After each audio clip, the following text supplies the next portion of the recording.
Now I would like to introduce our trainer for the day, Mrs. Monica Kochar.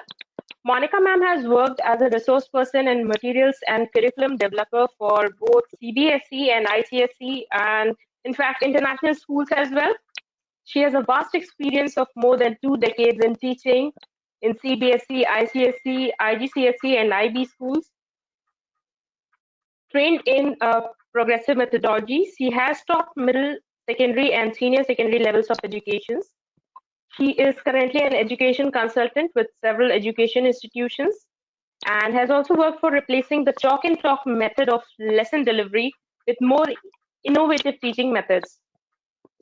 With that, I would like to invite Monica ma'am to take up the session from here. Over to you, ma'am. Okay, hello and welcome everyone. It's really great to be here addressing all of you. And I think you can see the screen and I'll maybe meet you at the end of the session. So thank you, Monica. Thank you, Cambridge University Press, for inviting me here.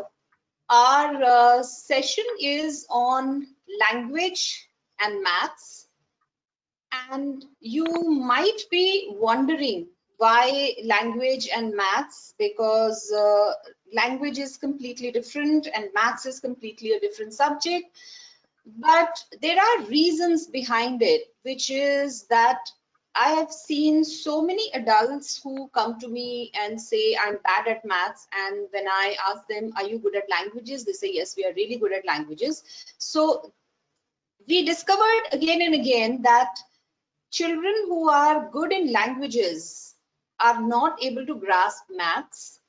And the reason is that maths is a very symbolic language, and language people, they like to speak in full sentences. And therefore, we realized that there is a math language connection, and therefore, the study of mathematics, as the slide says, should include numerous opportunities for communication so that the students can use the skills of reading, listening, viewing to articulate maths ideas. And in this particular session, I will be taking some examples of how you can integrate maths and language. And very briefly, most of the presentation is pictorial with pictures for you to see exactly how it can be interpreted. But very briefly, everybody is not good in language, so we need to have language as base of learning. In fact, one of the schools I worked in, the director used to tell all teachers are first language teachers and then their subject teachers. Secondly, everybody's brain is different, so we cannot possibly have the same teaching strategy. And most of the times we have seen that students bad in maths are good in language. And here, since our question answers are going to be in the end, but I'm going to give you some thinking questions in the middle.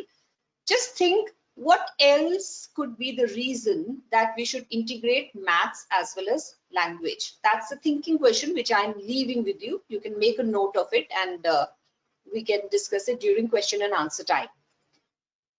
So there are three parts in maths. First, as the slide says, vocabulary, then concepts, and then procedure. And vocabulary is, for example, if you're teaching triangles, you have triangle, vertex, sides, area, perimeter. These are the words involved in the topic. Concept, what is a triangle? Why do we need it? Who brought it up? What's the use of using it? What are the properties? Those are the concepts. And then procedures, when you have a question based on triangle and the various steps. This is just one example from triangle. So the presentation is divided into these three parts. And for each of this, I'm giving you few ideas. And total 8 ideas mainly, which you'll be going back today. Very practical, very concrete, which I have used in classes when I was teaching, especially in the international school. So let's take first vocabulary. which is the vocabulary of mathematics. And in vocabulary, the first example that I'm taking, which you should see on your slides, on your slide, this is called Freyer model. And Freyer model, because Freyer, obviously, the gentleman Freyer, he gave it. One of the best ways to work on vocabulary. And this is, let's say you want kids to do a word. The word is vertex. They write the definition. It's divided, your paper is divided into 4 boxes. You write definition. You write some facts that you have learned about this. You write an example. Now, these 3 things you might say, why are we learning this? Because these are generally covered in your textbooks. But the best part of Freyer's model I find is this, non-example. Non-example is what is not a vertex, something like that. And I find always that this is what improves the analytical thinking in students, that, okay, I know what is a vertex, but what is not a vertex? And this is what Freyer model is. And here I have a question for you, which you can think about and you can answer in the question box now or later during question answer time. And just keep this question. Somebody has written it's not audible. You need to check your audio. So it is a Freyer model, and the question is, what kind of topics do you think this would be good in? That's what you need to think about, that because every idea actually which I'll be giving to you, you need to think what kind of topics would this be useful in, because every idea is not useful for every concept in maths. So this is the first idea for vocabulary. The second one is something that you are very used to, and it should come on your screen. This is crosswords. Now, once again, you may say we are very used to crosswords, so why are we discussing crosswords? A lot of textbooks already have crosswords in them. Here is a website given where crosswords can be easily made. Now that most of you, or I think all of you, are teaching online, you can easily ask kids to go on this website, Crossword Lab. It's free, no registration required, not even your email required. And all you have to do is type lots of words and their clues, and the software generates a crossword the way you can see a girl is working. These are pictures from my own classes. They can generate a crossword and it's ready.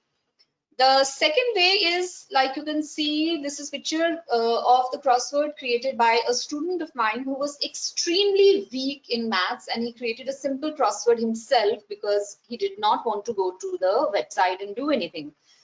So these are the 2 ways you can ask kids to create crosswords. Now, most of the ideas that I'll be giving are ideas which I always felt when I was teaching, ideas which are good for the kids, but they do not increase the teacher's work a lot. It's like win-win solution. So you are not going to be creating the crossword unless you want to. The idea is that you tell the children that think of a clue. Let's say brainstorm 10 words connected with numbers. So it would be even, odd, it would be fraction, decimal, addition, subtraction. And now create 10 clues of these 10 words and then go and create a crossword based on it. And the website also gives the answers, which means the children can also assess each other's crosswords, solve each other's crosswords, assess them, and your work as a teacher becomes more of a manager who is ensuring the whole work is done free. The website also allows children to create a crossword and then email it. So you can even ask them to kind of email the crossword to you once done, and that takes care of the online teaching. So this was the second idea, and crosswords are helpful because when a child is thinking about clues, the child is thinking about the concept. And you can also, again, for this also, think which concepts in math is a crossword useful for. The third and the last idea for vocabulary, you may not be able to read this. This is again my student who created his maths games. He has written Aditya of grade 6, who am I, on one side. He wrote brown on brown. So who am I games can be card games. So one card says who am I on one side, and on the other side the question is written, and the other side the answer is written, or in any other way. It can be like playing cards where you match them. So I am a parallelogram. So who am I? I can be a rhombus or a rectangle. My all sides and diagonals are equal. So I am a square. Who am I game can also be vocal. So you give the class, let's say, tell them you have 5 minutes and here are the 10 words that you have learned in this chapter. Play who am I game among each other. So every child gives the other child a clue and the other child has to figure out the answer. Again, the teacher is more like a facilitator, and the teacher as a facilitator would be walking around in the class and would be checking how everybody is working and whether anybody needs help or not, and general awareness the teacher can have. So this is also, you know, something like those 5 minutes when the teacher can relax.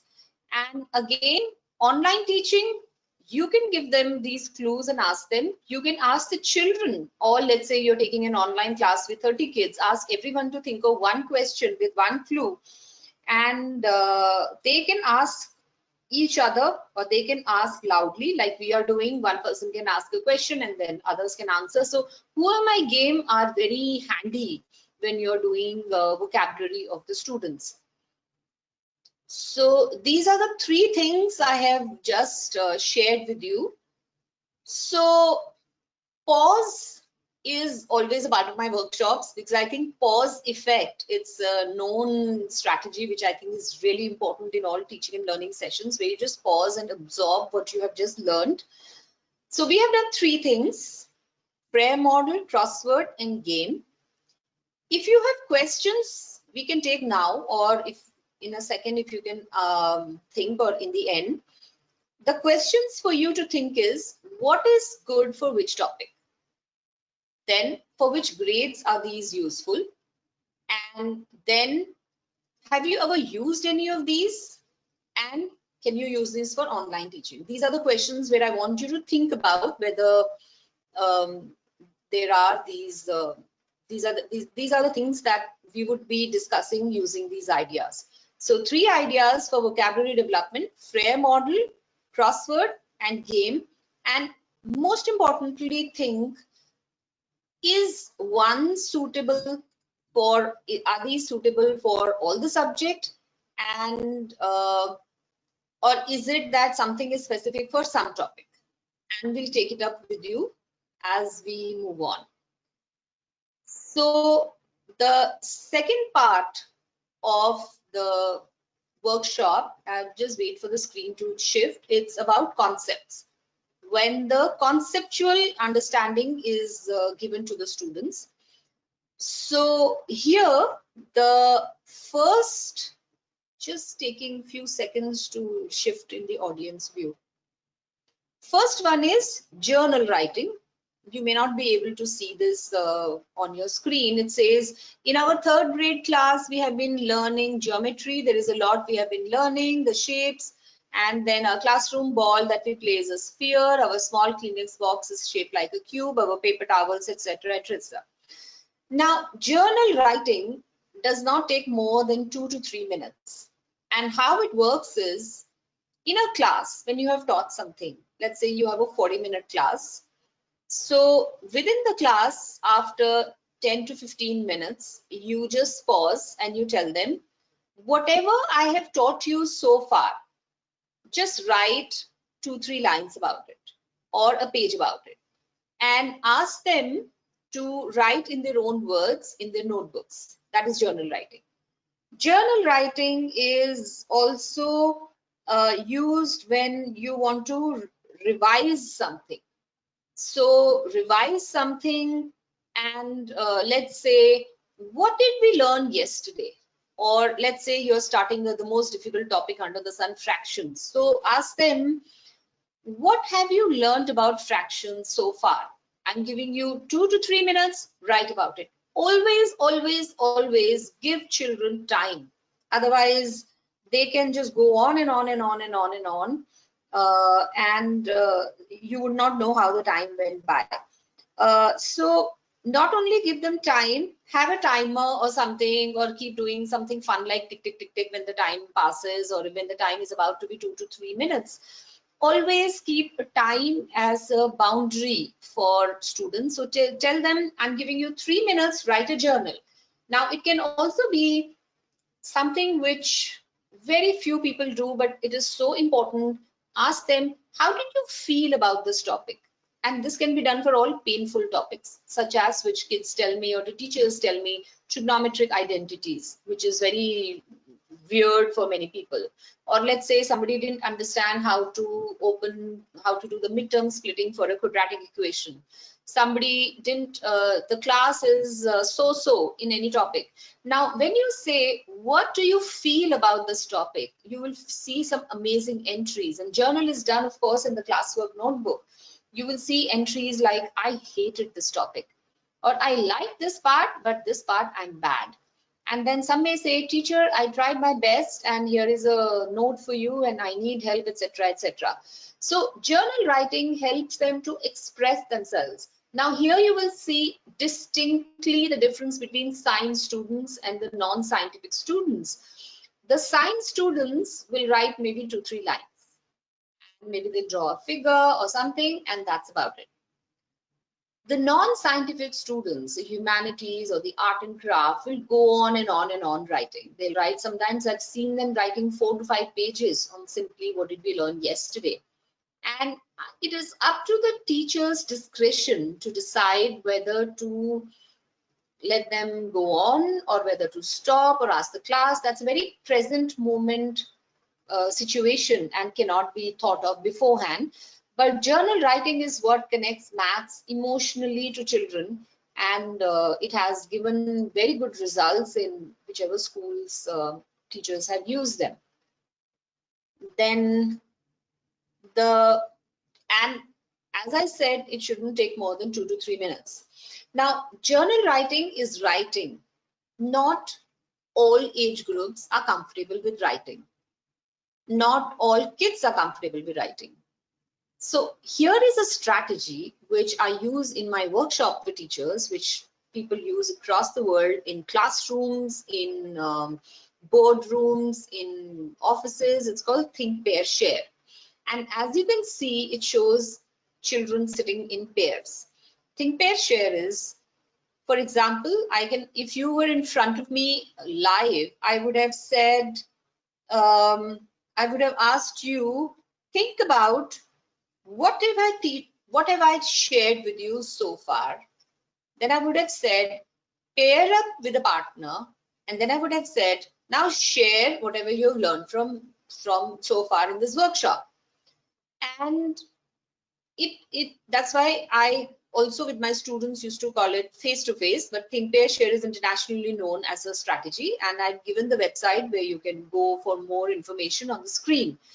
So now Think, Pair, Share can be done with kids seated. It can be done with standing, because children are sitting and sitting from morning till evening, can get tired. Can be done online with pairing kids. Can be done also when you go back to the classrooms. There are teachers who have done it walking. So let's say there is a corridor outside the classroom. The teachers have asked the kids, okay, walk from one end to the other with a partner, and think about whatever we have done so far and discuss with each other. You have to give them very specific instructions that I want you to discuss. Let's say if I have just conducted a class on how to solve a linear equation, I would maybe give them one question on what is a linear equation, and the second question would be what are the steps of solving it. Now, advantages. It relieves the teacher from the stress of ensuring all children have understood. It is rare that when we are teaching, that all students have understood whatever it is that we are teaching. It is always a handful which are lagging behind. So after teaching a concept, if you say, like I said, exactly, let's say 3 minutes or 4 minutes, where you discuss with each other, let's say, how do we add decimals with where there is a carryover? What are the things to be looked at? And give them a very clear question. What are the properties of triangle? What all comes in the quadrilateral family? And ask them to talk to each other. And the teacher walks around and the teacher observes. Whether you do it sitting, standing, walking in the class, walking in the corridor, of course, is very contextual. So it varies from teacher to teacher. It's completely based on your level of comfort. What are you comfortable with? Based on that, you decide. And but the only thing is they should talk to each other. What are the problems that come in this? The problems could be, you can think of more, but I know the problem is noise. Now, noise is something I have sorted it by asking the children, do you like this strategy? And if they say, yes, we love it, I would say, well, then you need to talk softly. Otherwise, if it's very noisy, the neighbors are going to come and get very angry and it's not going to work. And by and large, the kids cooperate. If they don't cooperate, we drop the strategy. It's plain and simple. We move back to writing. We don't get into talking to each other. So every strategy, please remember, should be taken very contextually, and you need to be very alert. Is it going to work in my situation or not? If it doesn't, just drop it. It could be internationally known strategy, but if it doesn't work for me, then it's not good enough for me. So this is think, pair, share, and it comes in very handy whenever you have taught any concept which requires them to discuss with each other, or where you feel that they need to talk to each other. The third and the last for concepts, as you can see, this is I don't know whether they're boys or girls. It's role play. Now, the picture gives you one example of role play, which is the kids are dressed up as 3D shapes, which they build themselves. So let's say this child with the red box, he or she is going to come, let's assume it's a he, will come and introduce the shape. So let's say I tried this with my students, and he came and he was like, hi, I am a cube. You find me when you look at a sugar cube or when you look at a tank. I have 6 faces. I have these many edges. I have these many vertices. This is my vertex. He points to the vertex. This is my edge. And I cannot roll on the ground because I'm all flat. And anything more, I'm a beautiful shape, or you find me so many places. And then he can also ask the audience, where all do you find me? Do you like me? And all that. So it goes like very dramatically. Another one may say, hi, I'm a very unusual shape. I am a tetrahedron. I have 8 faces. They are all triangular. These many vertices, these many edges. Did you know that diamond bonds in diamond, the atoms are organized in the shape of a tetrahedron? So that's the role play. Now, all of this goes as a formative assessment. So the children are given time. Let's say every kid gets 2 minutes to introduce yourself through drama. It can be done in any topic. You can give the children numbers, and somebody comes and says, hi, I'm number 4. I'm an even number. I'm the second even number from left, from the big, from the smaller. I have 2 factors, or 3 factors, or 4 factors. 2 of them are same, others are different. And my square root is 2. Whatever time is, concepts don't have any limit. Depending on the class, the person can come and introduce. Middle school kid can also say, I am solution of this particular linear equation. And then they can also say, you find 4 here in life or here in life.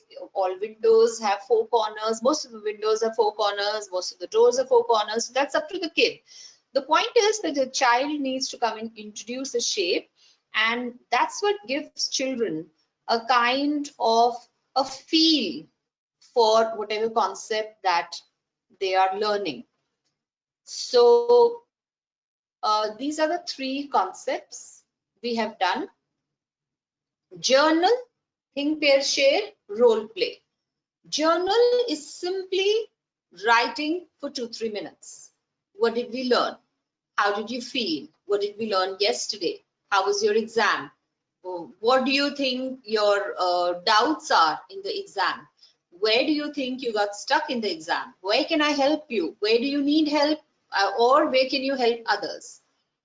Think, pair, share is talking about the same things that maybe a journal can be writing. Small kids maybe think, pair, share because they haven't learned to write well. Senior kids maybe writing sometimes talking. It's again very contextual. And role play is introducing a concept, introducing something very dramatically. So once again, think about which is suitable for topic. This can all the answers to these questions can be different. For example, for which grades are these useful? I used to think when I was teaching, and I have taught from 5th to 12th, and I used to think maybe role play is good only for maybe grade 5 and 6. But I had my grade 11th kids once saying, why don't you do these creative things with us? Every time we see you in your middle school, your kids are either singing or dancing or doing artwork. It doesn't even look like a maths class, but when we come, you're doing all this serious stuff. So I said, okay, let's have a role play. Why don't you introduce differential calculus, or why don't you introduce conic sections? And they did it, and they loved it. The thing is, it gets the concept deeply rooted in the head, but in a fun way. And whatever is fun is rarely forgotten. So that is the power of these three. Once again, please think about these questions. What is the grade for which this is suitable? And have you tried it? If you have tried it, keep an example ready that you can show. Procedures. Procedures is when you have steps. And believe me, it's not easy for language dominated minds to remember steps. So if you want to solve a linear equation, you put all the constants on one side, variables on the other side, and therefore, once again, as I've written, write and talk is very important. For example, I had a student once, she just could not manage to remember how to add fractions with two different denominators. We taught her again and again and again. We did activities. She would understand the activity, but the moment she would come to questions, it would be gone. So I asked her, okay, why didn't you write a letter to somebody who you really love and explain to that person how do you add fractions of two denominators which are different, and who do you love most? She said, my grandma. I said, okay, then write a letter. And she started with, dear granny, did you know we did something very weird in the class? Did you know that fractions can have different denominators and we need to add them? And then she started writing. She started writing to convert them into, to add fractions with different denominators. I'm going to first convert them into same denominator. For that, I need equivalent fractions. And to equivalent fraction, do you know what it is? I do this. So this is what is procedure. For example, what is on the screen is to find equivalent fractions, I multiply numerator denominator by the same number. Now you may think it's so easy to write 3 equal to 2 into 5 upon 3 into 5, which is equal to 10 upon 15. But think of a kid who is language heavy. That child doesn't get symbols. That child requires full sentences. So if that child gets, or the class gets 2 minutes for, especially for the painful topics, the difficult topics, and you tell them just write quickly a paragraph on how do you do this particular thing? How do you solve a linear equation? And it should be a paragraph for most of the kids, which language kids will definitely follow, but you probably, the science students would prefer to have steps, which is okay. The more important thing is to focus on kids who are not very happy with maths and keep observing. Has anything changed? Have they become more interested? Are they able to solve the problems better? And in my experience, whenever I have told them, okay, if you're not able to figure out how to solve this particular type of question, then just write about it. And when they write a whole paragraph, sometimes multiple paragraphs, sometimes multiple pages, they come back and say, yes, now I'm confident that I can do it. This is what writing does for grasping or getting a kind of a grip on the procedure. Then the next one is very common, which is ask them to create a word problem or a story problem. Now, the thing is, when you ask them to create a story problem, there can be several ways. You need to give them clues. They need a trigger. For example, this teacher in the APJ school in New Delhi, she gave the class clues in the form of words. So this kid had fruits, oblique, orchard, and make a word problem, and they were doing higher digit numbers. And the kid made this word problem. There were 2,000 apple trees, 556 orange trees, and 211 mango trees. What are the total trees found in the orchard? Now, I would say clues can be words, clues can be numbers. Like one of my colleagues used to tell the class, she would write one number on the board, let's say 17. And she would tell the class, the answer is 17, form a question. And I would give this to you also. If you were in front of me, I would have said, okay, the answer is 17, form a question. And the question can be anything. It should be a word problem. That's it. So I had 20 guests yesterday. 3 of them went, the rest stayed. How many stayed? Or for a senior class, it could be once again an equation.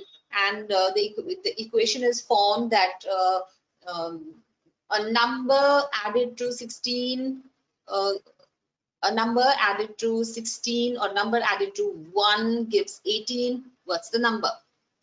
Or twice of this number subtracted by 1 gives this. What's the number? It can be of any age, but the thing is it should be a word problem.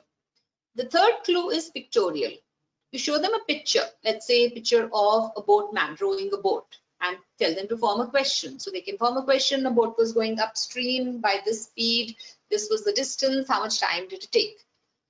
Now the fourth way is to give them blended clues, which means words and numbers, pictures and numbers, or if you have really good class, picture, number as well as word.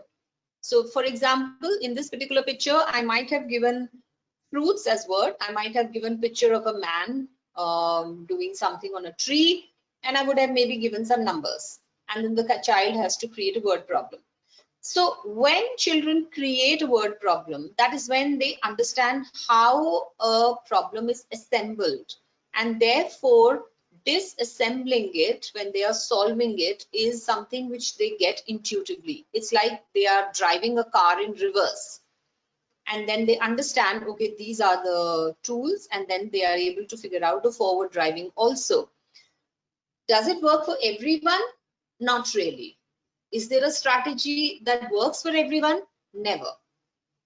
Therefore, what is it that we need to do as teachers? Like cooks in the kitchen, we need to have loads and loads of recipes and loads of maybe tools of cooking.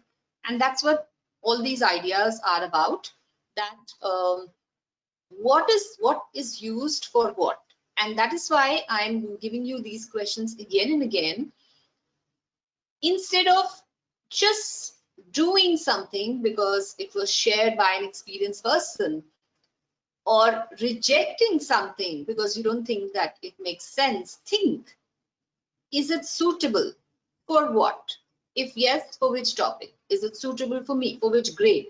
Now you might say, I can do it with 7th A. I don't think for 7D. I can maybe do it with 5th A, but with 9D, impossible.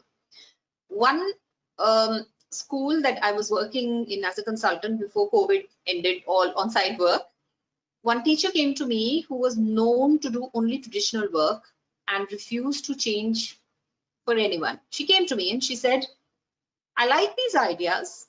I want to try. I'm very frightened. And that's why I never try anything new. What should I do? So I asked her, which is your best class? The class where even if you completely your lesson flops, you know your bonding with kids is so great that nothing will happen. And she thought about it and she said 7B. So I said, go with 7B and try any one new thing, whichever new thing that you find easiest.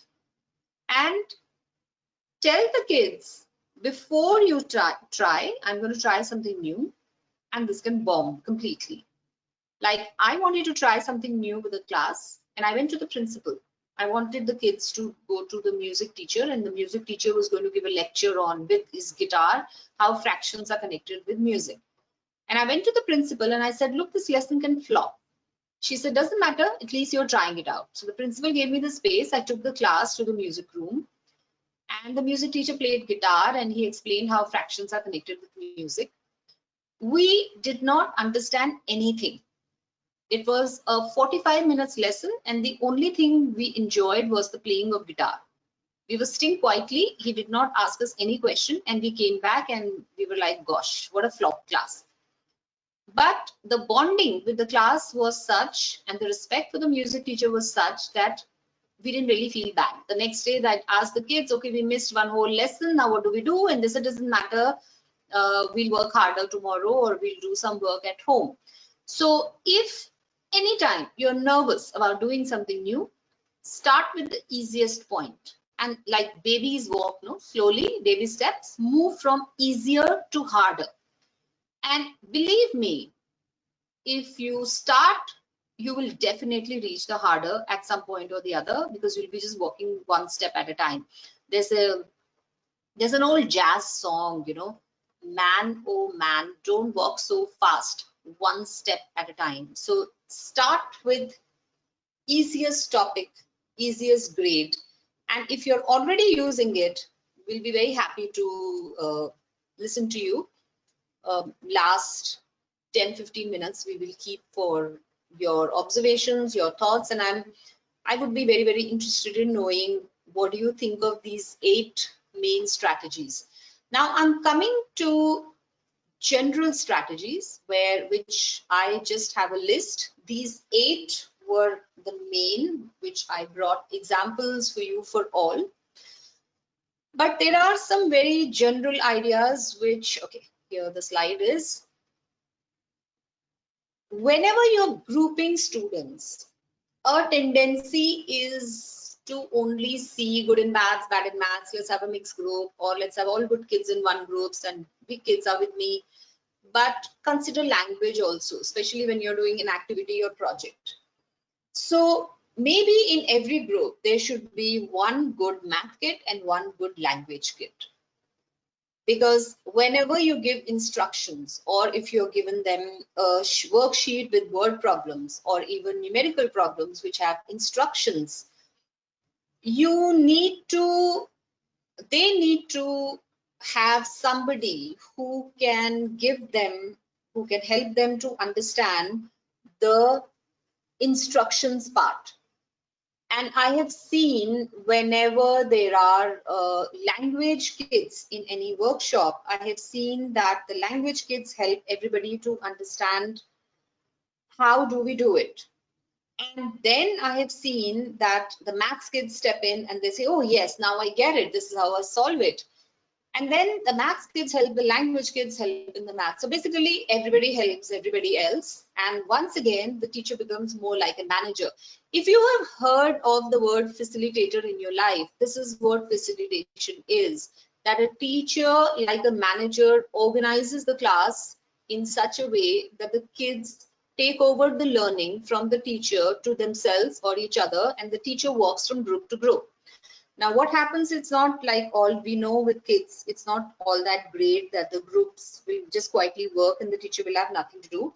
There'll be some groups who will work very well. There'll be some groups where there'll be chaos, and there'll be some groups where they keep talking, ma'am, ma'am, ma'am, ma'am, ma'am. They'll keep calling you. And that's the time you work on interpersonal skills. That's the time you can see which group works best, which group doesn't work best. And that's the time I think the real real importance of teacher comes forth. That are you helping them to build a life skill? And that's the time I think you can do things in the class that they will remember you forever.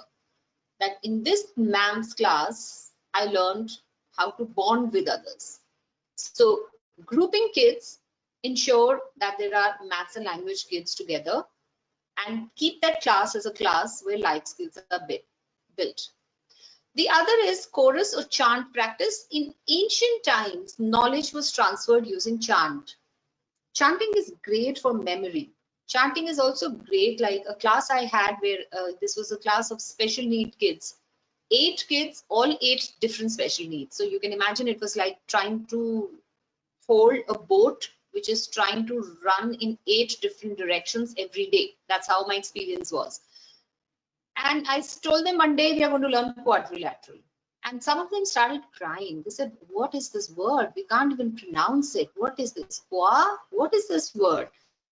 And I said, okay, then there's no way I can teach. You're frightened. They are frightened. I was thinking. And I said, okay, let's learn to speak this word. So I broke it like language teacher, qua, dri, la, ter, ral, and we all spoke with rhythmic clapping. And it went on and on till they had the grip on the word and they were confident. But as most of you would have predicted, the lesson was over. And what have we done in the lesson? We have learned how to say the word quadrilateral.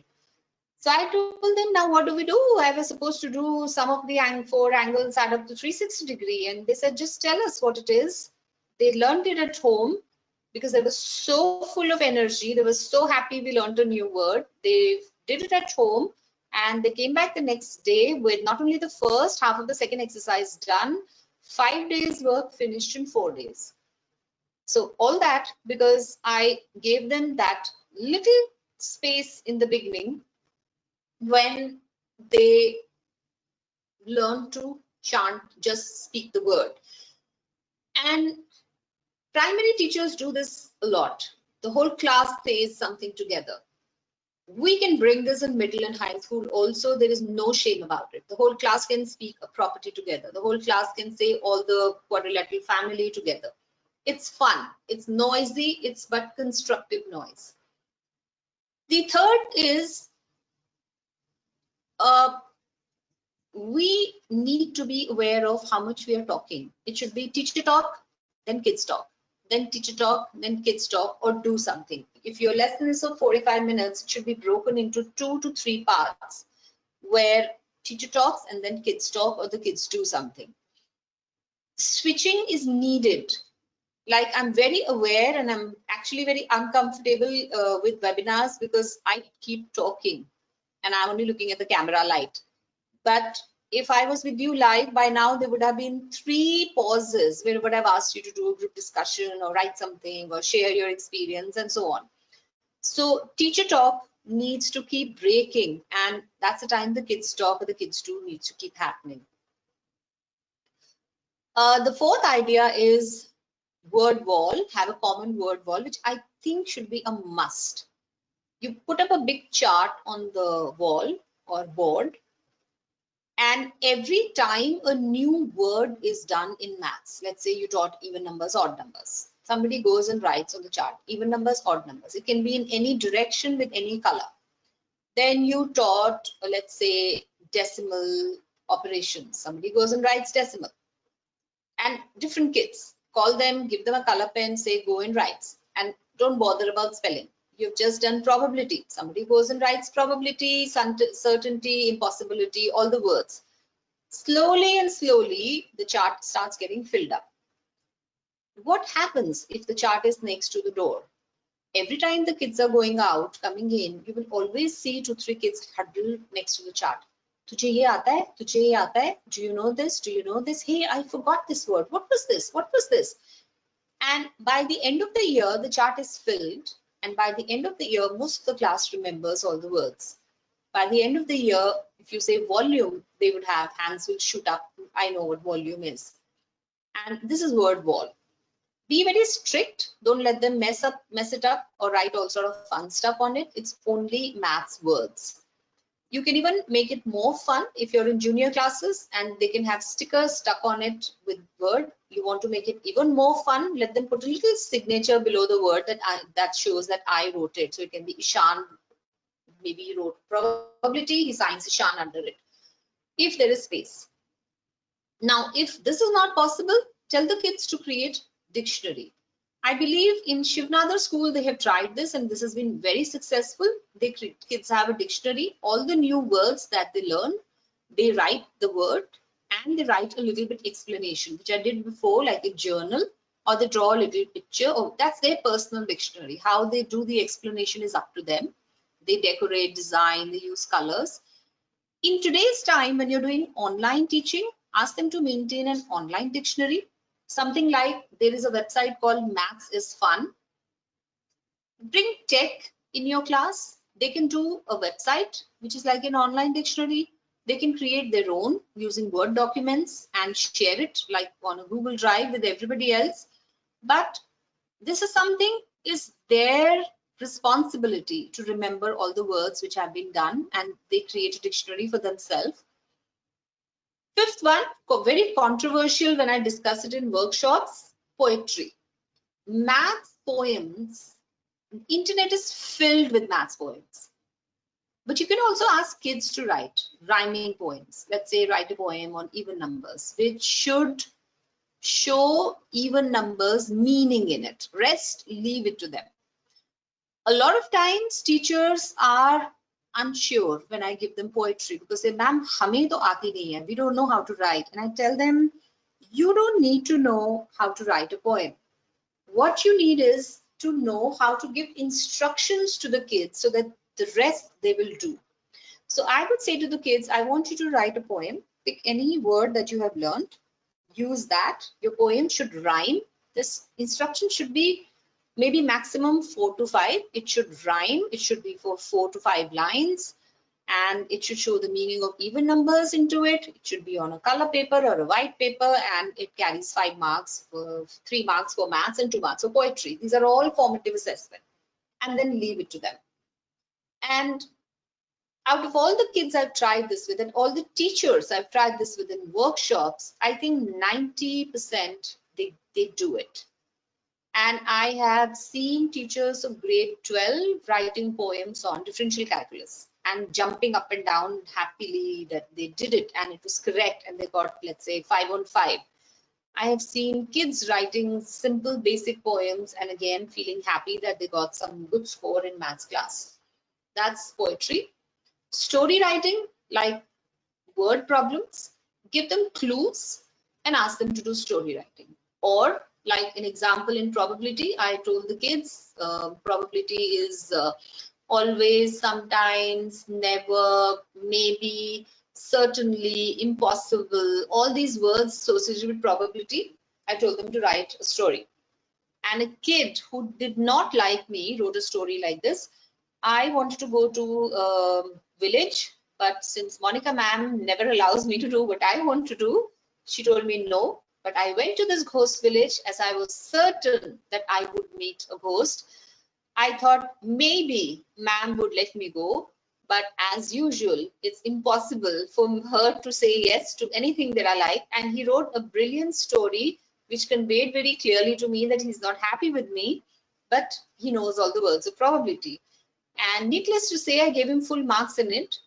And there was no discussion about his dislike of me because I think that's part of the game.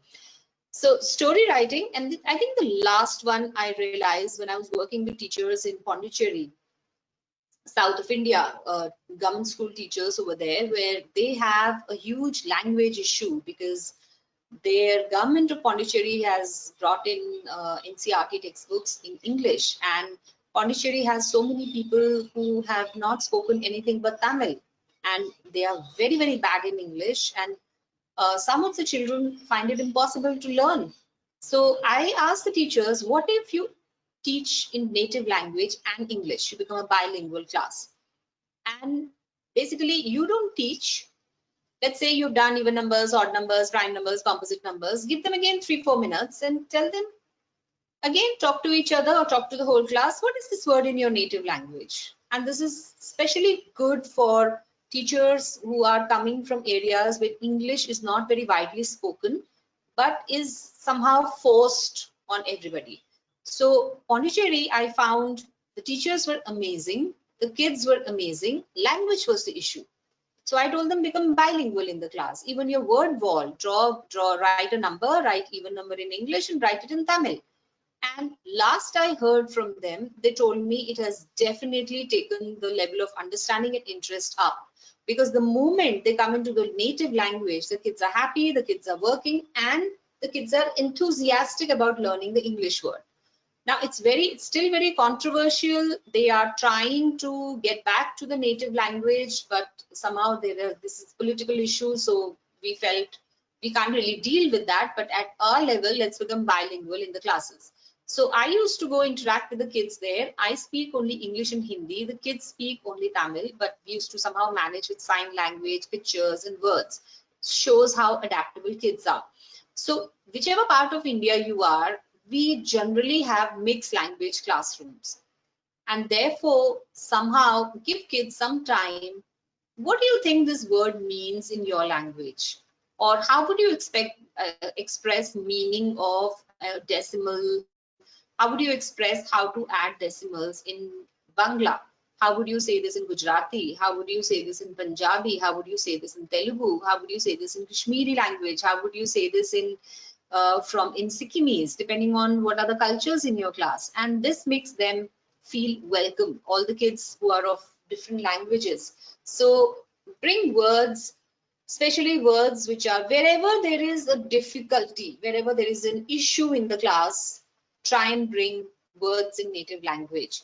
And I think it will make a difference. At least the results I got from teachers, they said make a difference. So this was all the ideas.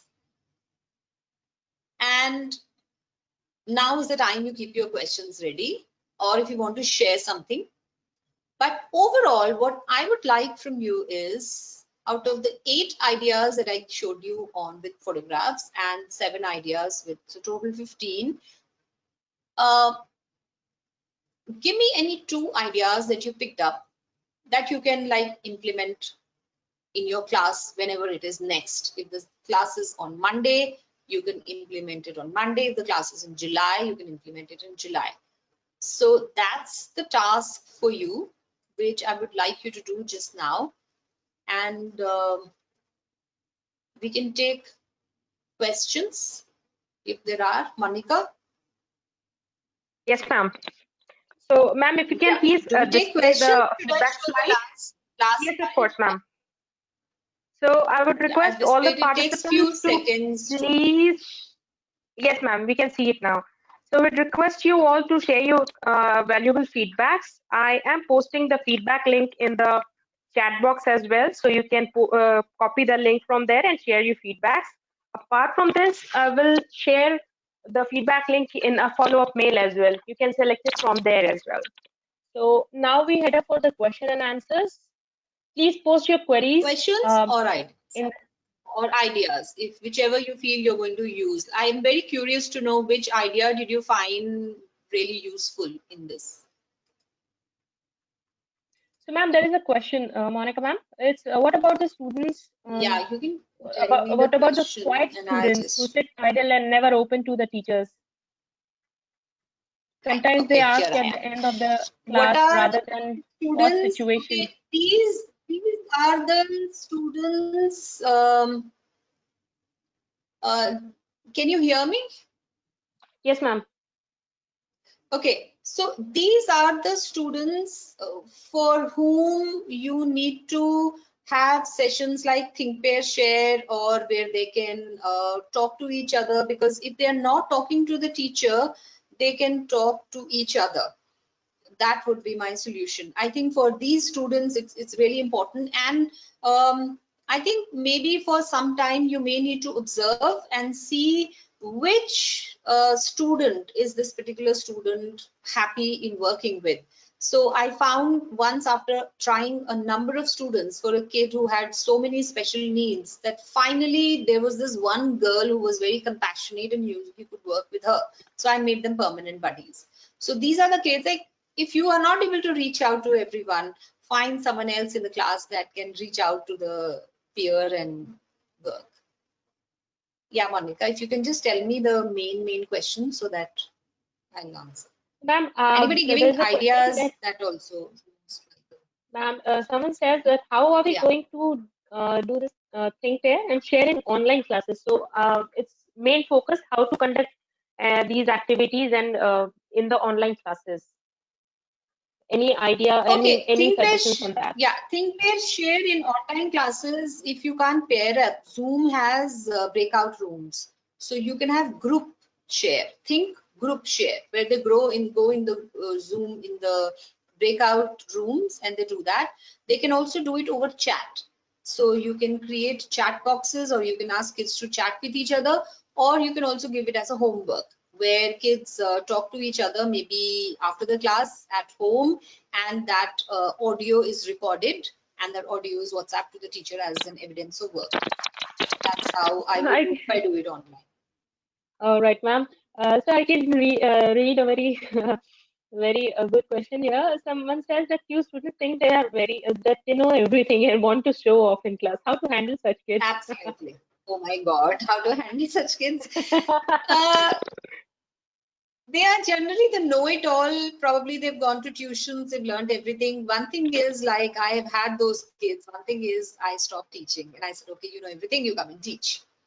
So if they already know everything and they're good at that, it's great. They can come and teach. I got a little bit of a rest, and I also understood this is a very gifted kid. I better be careful. Sometimes they're not able to teach. That's when वो हिंदी में बोलते हैं ना पोल खुल जाती है, and you can have a discussion. Then these are the kids, sometimes they're very creative. So you will have to observe for some time what is it that is working with them. When I tried drama, were they excited? Or what is it that they found difficult? If they found something difficult, do more of that in your classes. For some time, you will have to go in like an observation mode and see what is it that is working with these kids. That's how. It's tricky, it's hard, but this is where you go trial and error and see what works. I hope that satisfied the teacher. And ma'am, there Anything is a else? question. Can we use flipped learning with think, pair, and share? Think, pair, share. Absolutely. I think that's a great idea. I missed it out. Flip learning with think, pair, share. See, flip the learning need not be individual. Flip the learning can also be a group. You can also create study groups in your classes, and flip the learning in fact rests so much on language, so you can create study groups, and like the website I gave, Maths is Fun, is one good website, or you have other material. Ask them to learn any particular topic which you think you want to give, and they study and they work within their groups. If they have clarifications to be needed, they work in the group. So create study groups, which once again takes up the stress from the teacher to ensure that everybody is learning, and instead the teacher becomes more like manager or facilitator of the classroom. And that's a great idea. Thank you so much for asking this question. So, ma'am, any tips on how to do pair and share virtually, not using Zoom? How will you do without using Zoom? So what is the medium of instruction if Zoom is not the medium of instruction? All right, Is ma'am. it some So other? I do not have any know any further thing on that. So I'll move on to next question. Hmm. Or if anyone Okay. is sharing which ideas they want to use in class, that would be great to know. Mhm. Which method Yeah, is best suited for IBGP students according to you? IBDP students, all of these. I've used all of these with IBDP. I've taught IBSL studies and SL in Pathways World School, and I've used all of this with them. And I use these because they asked. They saw my middle class students doing some artistic work with lots of colors, and they walked in the room. Those are the times when, those were the great days when we had our own rooms and kids used to move from class to class. And they walked in, they saw, and I did it with them. I made them write, I made them talk, I made them do think, pair, share. They even did poetry and drama, everything. So, but it's not like everything is done in 1 month. This is, you can say, 1 year plan. So if these You try all these strategies one by one, and then you see what is working for my kids, especially for the weaker kids in IBDP. Now I think they have completely changed the program, and see which one is working for which grade, and then do more of that. The IBDP kids are very vocal, so they will tell you that, okay, we like this and we need more of this. So all of this, it may look like childish, but it isn't. So there's one question. Give some Especially, I ideas think, for class. group study. Yeah. Okay, ma'am. So, ma'am, I'll give some ideas for Some class idea for class? one and two students. How can we use all these? Any suggestions? Okay, all of these for 1 and 2 might be difficult. They are not at a stage when they are writing so much. So all the strategies where they have to talk, those are good. So chanting is great. Anytime you're introducing a new number, the whole class claps chants together, 1, 2, 3, or 10, 20, 30, or whatever. Then for class 1 and 2, think, pair, share would work if they talk. And believe me, I used to think it's not possible with grade 1 and 2 till a PYP teacher who's a friend of mine, she did it with kindergarten. She created study pairs in the class, permanent, and every time she taught, she used to do think, pair, share. Every time she taught, she would say class, and they used to sit on the floor and she would do it. So anything, talking thing out of whatever I did. Poetry, you can look for poems, tons and tons of poems with videos. And if you are in the schools where you have a smart class and internet and all, you must be already having. The thing is not to put a video with a song. The thing is the whole class sings together. And the teacher observes who's singing, who's not singing, observe. And keep your data. That's the time to collect data. Who's doing what? Ma'am, there is a query. It's on online Hmm. classes don't seem to be a boon for children with special needs. The parents find it really hard to teach them. Are there any tools or websites which would help them? This is a question which is coming again and again for special need kids, and no, I don't think as yet it's working, but you can go to a website called ldonline.com. That is L Learning Disabilities, ldonline.com, and they have given tips and tricks for teaching all sort of, and I used it heavily when I was with special need kids. But from my own experience, I know the more creative things you do, the better they become, because their brains are wired very differently, and creativity is one angle or one entry point I use which really worked for them. The other thing is you will have to differentiate your content for them, which means that if you have given, let's say, 20-30 questions, don't expect them to do 20-30. And the other idea which a teacher had called me up and I gave, and she told me she found it very useful, is have for a very small group of your children remedial classes, maybe once a week or twice a week. Pick your kids, handful of kids, and repeat the session with them slowly, maybe one by one, bite size, one step at a time. That she told me it's working very well.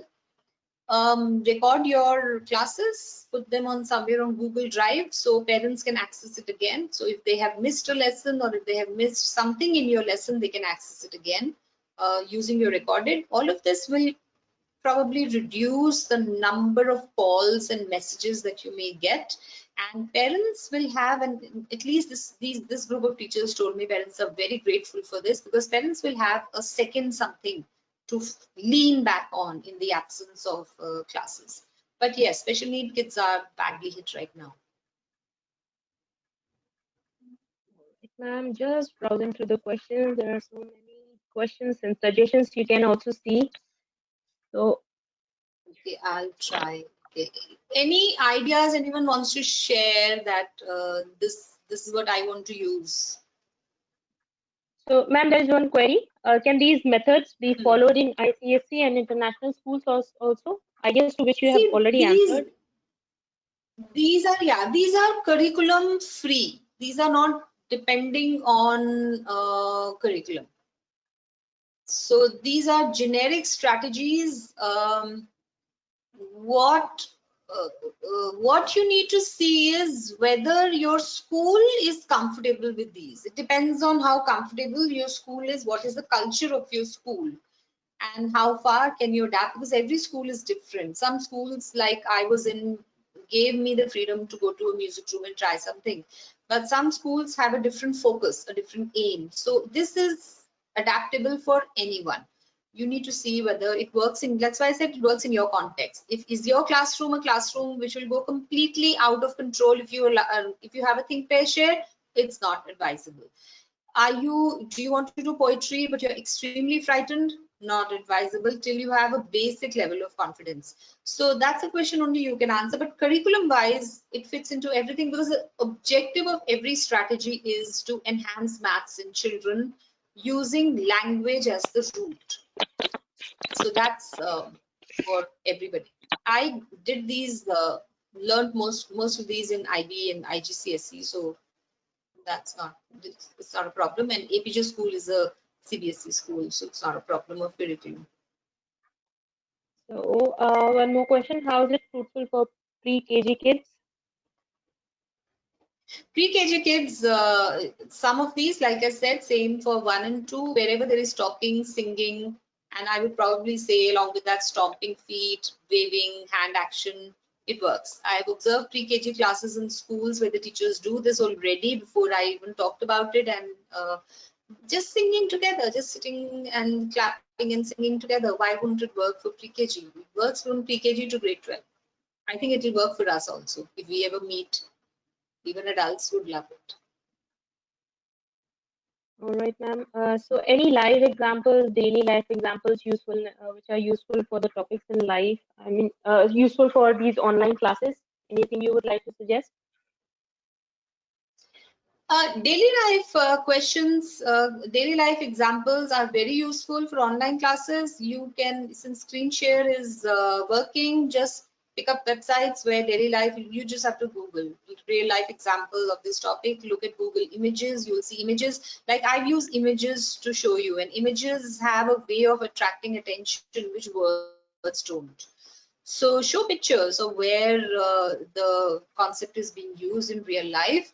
And also look at daily life, look at also history, and where did maths come from, who started talking about even numbers first. Maybe show a picture of that mathematician that he brought it and this was the reason, and that also works. So if your online class is visual and pictorial, it grabs the attention faster, not the whole of the class but at least bits and pieces. So there is a teacher. He says he liked the ideas which are given. And on an incidental note, Okay. many parents of this age are keen on Kumon oblique Q math classes. What is your view on the same? Hmm. I have no view, because if I say this is good, it will become that I'm endorsing it. So again, I Okay. would say common sense. Use your common sense. Try it. Is it working? Continue. Is it helping? Continue. If it's not helping, finally, what helps is practice. You can learn Vedic maths. I learned it. No practice, forgotten. I learned it when I was teaching. A student of mine was also learning. He practiced and practiced and practiced. He's a genius in Vedic maths. So whatever you practice, that's the best thing. But I would not say this is better than this, especially not on a webinar, so that it will look like, okay, Monica is Great, endorsing this. great, and thank you, ma'am. So, ma'am, next query. So, I'll be taking up two more queries now because we are just Okay, running time. we are So, what are the beyond objectives of time. mathematics poem? Okay, good Object, question. Very good yes. question. Objective of maths poem is the objective of anything else, which is deepening the concept, but through the route of poetry. Now, if you do a rhyming poem, it's fun. It's something everybody can sing together.